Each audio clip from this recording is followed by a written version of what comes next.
So I done gone and screwed up my YouTube channel.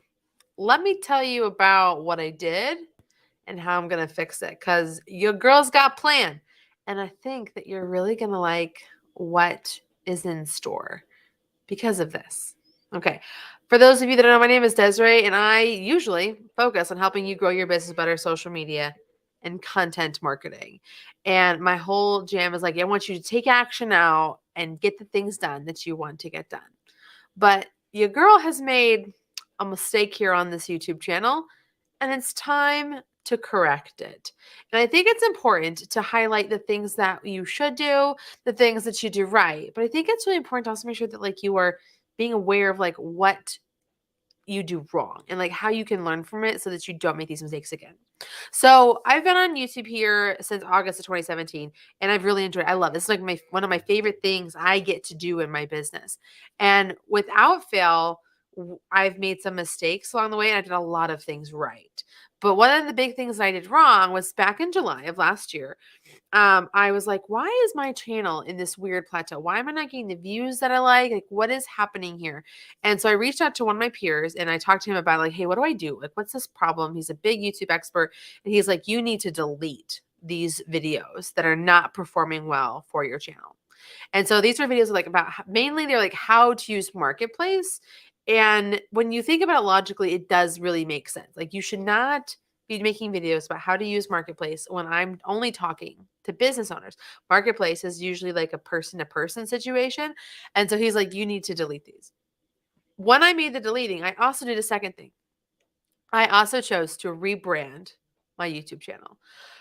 And as I was going through last year, like I made a lot of changes personally. Our family moved across the country from Arizona to Michigan. We bought a new house. Like we wanted to have a place that we knew we could call home, that we could grow into, that we could like leave to our kids, that we could like, it was sort of a climate proof situation. It's like a lot of science based decisions. So we made this big move. I was having a lot of struggles with the business. We had lost about $30,000 a month in billing, not because we were doing a bad job. That wasn't the case at all. The problem was that a lot of the businesses that we were working with were restructuring or having catastrophic things happen. So we were working with this nonprofit. They decided to shut their doors because they weren't getting the return that they wanted from like the nonprofit that they were doing. It had nothing to do with what we were doing for them. We had another client that decided to take all of their business in house and systemize it internally with a smaller team, and that would also help with their budget. They also had I had two clients that had to cancel because of catastrophic personal issue. One, her husband was dying and he was in hospice, and she's like, I can't do this anymore. I was like, yeah, rightfully so. And number two, this other woman, her son got into a very horrible car accident, and she was going to have to be by his side for helping him. So like all this business we lost added up to $30,000 in lost revenue. And I was like, do I even want to be an agency owner anymore? Do I want to talk about social media? I really love what I'm doing over at the Women of Video podcast. I really love being a creator, but I am just not in love with the agency model. All of the video things are really frustrating with all of the TikToks and the reels, and like, how do an agency that focuses on creating content for businesses? How are we supposed to create content from a video perspective when we can't even get our customers to send us a picture, let alone like trying to ask them to produce 3 videos a week to be effective in the vertical video space? And so it's just like in this really rough place. It's like, you know what? Let me just like remove my personal brand from my YouTube channel and let it be its own thing. And I was like, I'm going to also like turn to my peers that are experts in things I am not an expert in, like LinkedIn and at the time TikTok and all these like ads, all these things. I'm going to have them create for the channel. So the channel will be like, I'll be here, yes, but it's also going to be this place where like other people and experts can have a place to shine and give information I can't give. So I could step back and be like, okay, what does Desiree want to do? And I've made some big goals for this year. Didn't meet any of them for my YouTube channel, not a single one, because they all had to do with like monthly viewership and advertisers and AdSense and all of these things. Like I didn't hit any of them because I was like, what is wrong with this YouTube channel? Why is it not getting the reach? Why is it not having the love that it once was? And it was growing so successfully. So I spent the last couple of months really diving into analytics and talking with a bunch of my peers who I highly respect, who've had fantastic growth with their businesses. And I've concluded on 3 things. First and foremost, as you can tell, this YouTube channel has its OG name back, my name. This is back to being the Desiree Martinez YouTube channel. And Desiree Martinez is now going to address issue number 2, which is personalization. Okay. I rebranded from Desiree Martinez to All in One Social Media because I thought like we were just gonna dive in, just be about social media, live, breathe, eat it. And yes, a lot of what we're gonna talk about here on this channel is going to be about social media, but it's gonna have the Desiree flair involved in it. I was going like essentially too corporate with my YouTube channel. I was going like too social media examiner and not being enough Jessica Stansbury, right? I was trying, and Katie Steckley and Modern Millie, like the people, the women like that are sharing their personalities, their quirks, their fun, their blah blah blah blahs, and like just not embracing the flaws and the vlogging and the personalization that comes with sharing a story and connect with people, because it's so easy for me to talk about social media. It's what I've been doing for 13 years of my life. And I freaking love it. It's such a fun way to connect and communicate and to create. But I wasn't remembering that social media, the thing I preach to you on this channel and I share with you, is personal. And you need to have a story and a personal element to it. And by having this like hard disconnect of being a person versus being this corporate brand, that piece was missing. So we are going to be. I rebranded it under Desiree Martinez. Like I've changed the profile picture, I've changed name, I've changed the header image.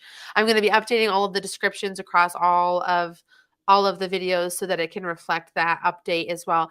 And I'm going to make sure that when I'm talking to you and when I'm sharing with you things that have to do with social media, it's going to be much more personal. It's going to be much more like on this journey with me. So rather than me talking about like what you need to do to create content for your account, I'm going to show you how to do, like, let's create together. Come with me while I shoot this client content so that we can share on social media. You can kind of get an idea what this process looks like, but take you behind the scenes of how I make things, how I do things, what it's like in this space, and telling the story as a social media marketer and as a social media creator and an agency owner and all these things, so you can kind of understand like this is a person and an agency owner and someone who knows what she's doing, but she's not just like talking at me like in this cold calculated way.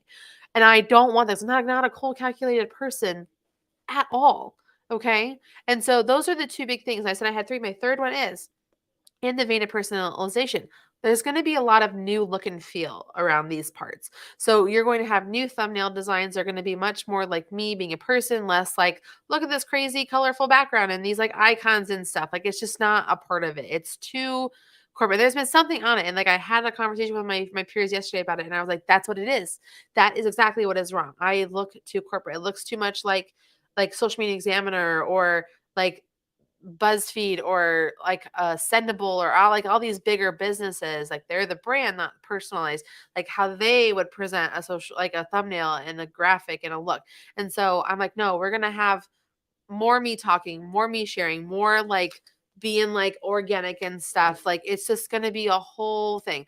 I was like I was doing things like scripting my videos. I was doing things like staying stiff and still and like being boring and just trying to have too much B-roll and visual examples. And yes, that is going to be part of it, but it's not part of this formula that I'm going to create. And this formula is going to be the 50-40-10 rule. Thank you, Jessica, for giving this one to me.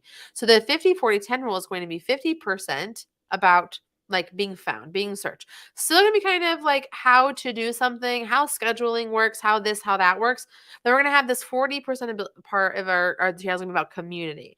And it's going to be like, okay, you came for the discovery and you're going to stay for the community because the sassy weird girl with the crazy curly hair is going to talk to me about like how she does things, how I can do things relating, connecting, and building this relationship. And then this 10% rule is going to be directly about sales. Like, and it's going to be like, I'm going to solve a problem for you. And in exchange, I'd like you to give me money for it. And I'm just like being really transparent about that. Like I love helping and sharing people, but I also really love money because it's how I sustain my family. Again, part of the personalization, like I'm the breadwinner for my family. My husband is a disabled veteran and is a stay-at-home dad because of it. And he takes care of our home and I have to make money. If I do this, if I'm going to create here, I need to be able to do things like affiliate marketing and sponsorships and AdSense, but I also need to be able to sell something to you that you will buy. It's not going to be expensive and it's not going to be anything that's going to be stupid or that I wouldn't buy myself. Like there's not going to be a course here. I don't do courses because I hate them. I never finish them. It's a whole journey. I know so many people that have successful courses. I don't do that. right? So like that's what I said. It's so funny. I'm doing this as a live stream and I can literally watch the views going down. I'm like, I'm gonna sell you something.